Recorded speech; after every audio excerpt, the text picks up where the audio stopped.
Life just feels like one big game in which the rules just change all the time. What I mean by that is you can go a day or two or three, run errands for your family, sit back on a porch rocking in a rocking chair with your hair braided and pinned and just think, maybe everything's going to be all right. But then life shows you it's not.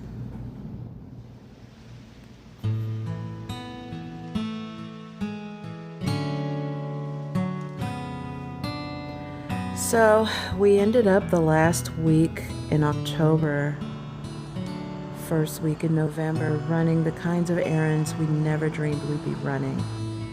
You know, the ones where you're making final preparations for your loved one, going to grief counseling,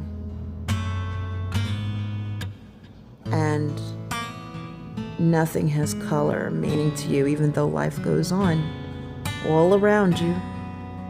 The city still buzzes all around you. Family and friends take you out and you see good, bad, and ugly on a sign and you think, yeah, life is just like that. And you're just numb to everything happening. You see a hospital sign and you remember, yes, I know that hospital too well. The art, meaningless. Life all around you, people eating, laughing, talking, meaningless. Because you're in just that kind of pain. Just that kind of pain. And you don't want to swallow others into it, but you just notice that things are happening all around you and you just don't care. And you know you have to get past those days. It's hard, to say the least.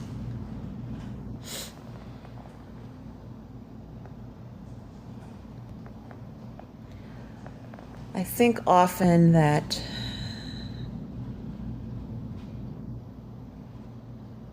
this place is my home, but when my brother passed, it didn't feel like home. I just wanted to be down south with most of the people that I really know. But then, going into my old neighborhood about a week and a half later made me feel a little bit better, made me start to see some kind of color and life, vibrancy.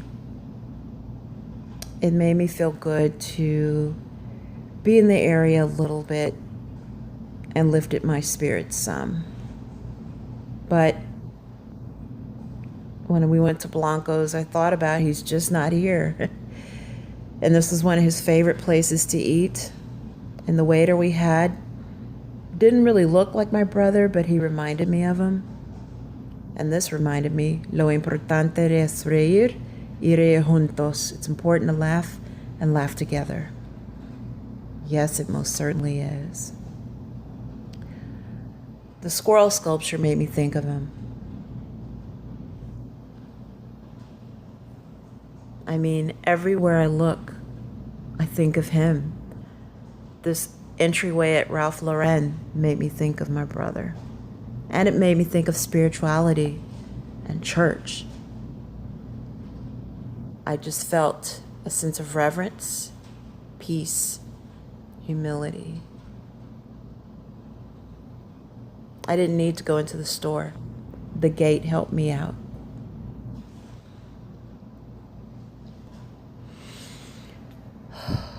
This is not easy. It's been almost 2 weeks since I lost my brother. It'll be 2 weeks Wednesday. And I've been doing everything I can to let the grieving process happen naturally, but it's been hard. This video I saw on YouTube mentioned that grieving is not, step 1, step 2, step 3, step 4, step 5, like people think it is. But it's more like a roller coaster of emotions, like they're high highs and there are lows, dips, and you're high again.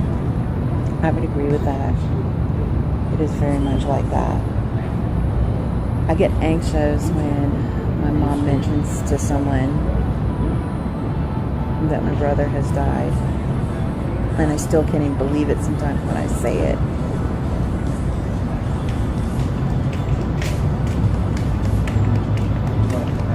It's like a bad dream. I know he would want us to have fun, and I know he would want us moping around. There's some days when I can get out of the house a little bit. There are other days that I can't do it. And I've definitely been quite isolated. Nothing's going to ever be the same. But I love them. I miss them. Some things that are fun and funny make me think about them and make me laugh. Some things make my heart race because he's not here. So that's where I am. And it's like Jessie J sings in her song. It's okay not to be okay. And that's where I am with my feelings in my life. I know I'm not okay. My life is not back to its regularly scheduled program yet. And it's okay that I'm not okay. To kind of try to feel a little bit better, I put on this top that has these ruffles, like Prince-like ruffles, and that made me feel pretty good. But then it made me think about that Prince is gone and the world doesn't have him. And I found out about someone else kind of close to our family that's passed too, and I haven't told my parents yet.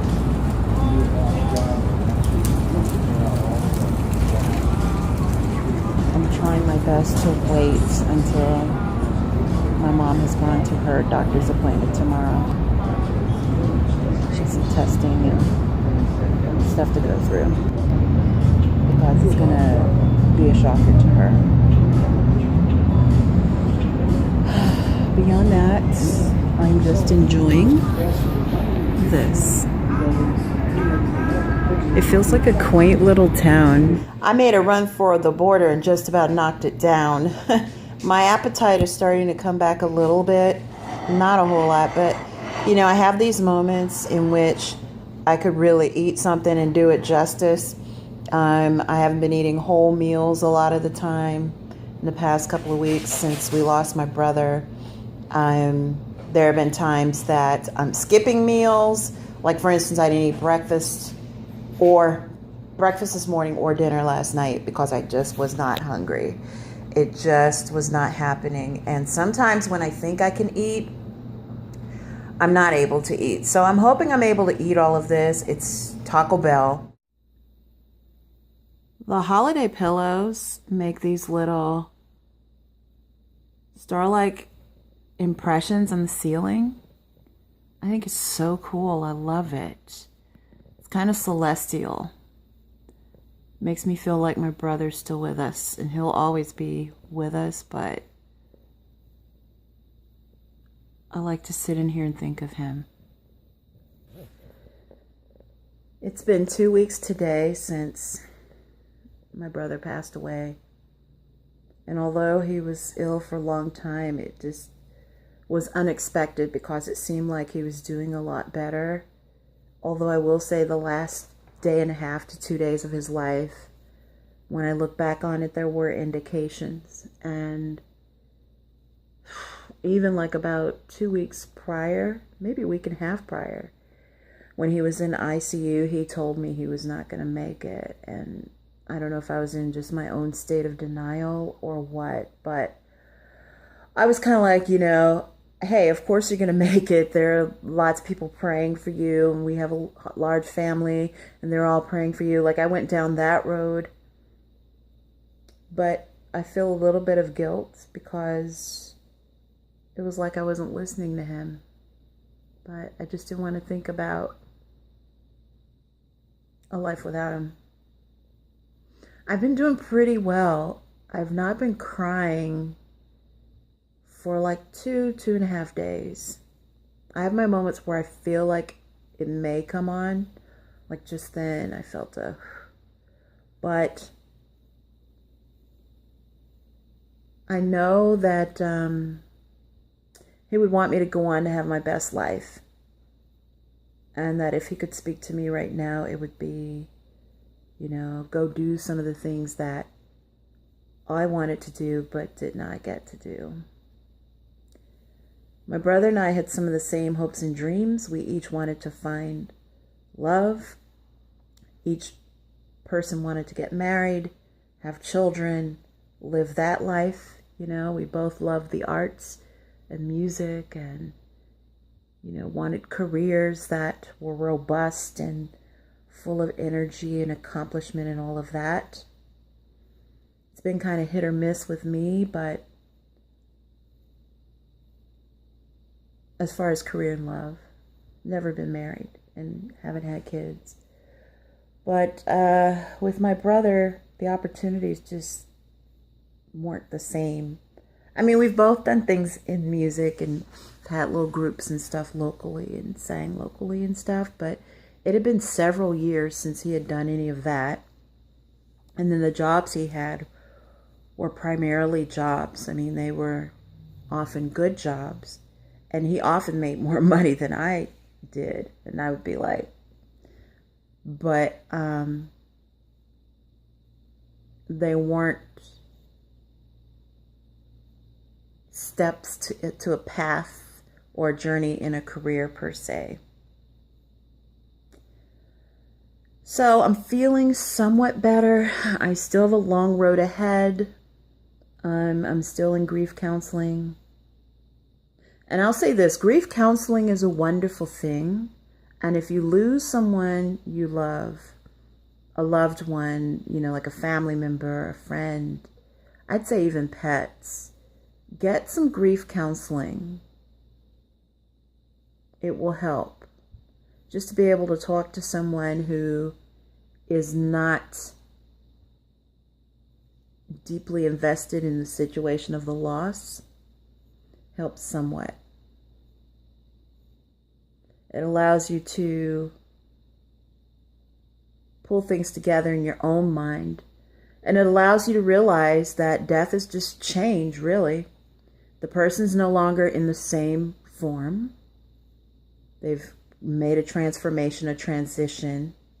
You're not going to be the same because your life has changed and been impacted forever. And when you go, the same thing's going to happen to the people who love you and are surrounding you and supportive of you. Their lives are going to be impacted forever. So I'm going forward recognizing that the person I was 15 days ago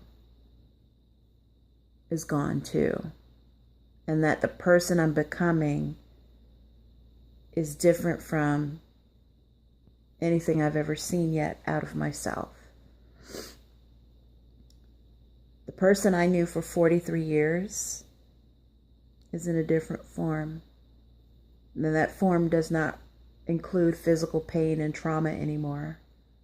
Does not include illness, surgery, hospital stays, skill care stays, none of that. And for that, I say he did make it. He didn't make it through remaining in human form, but he made it through to a point of total, complete freedom.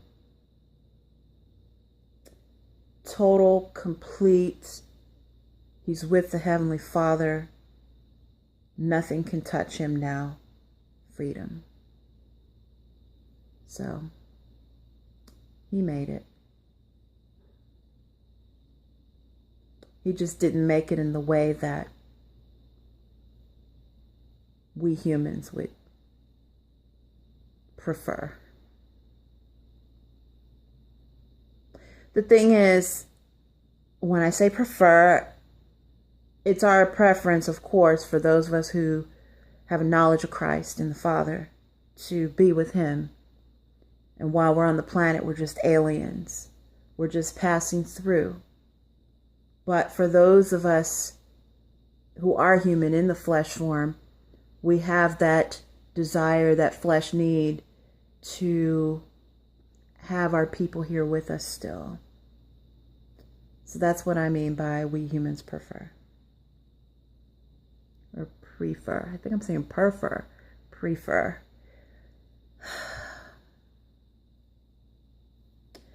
So I've got some things I've got to do around here. I'm wearing yellow. Once again, trying to make myself feel some kind of vibrant energy to lift my spirits at least a little bit. My hair is whatever. And that's where I am today with the process of grieving.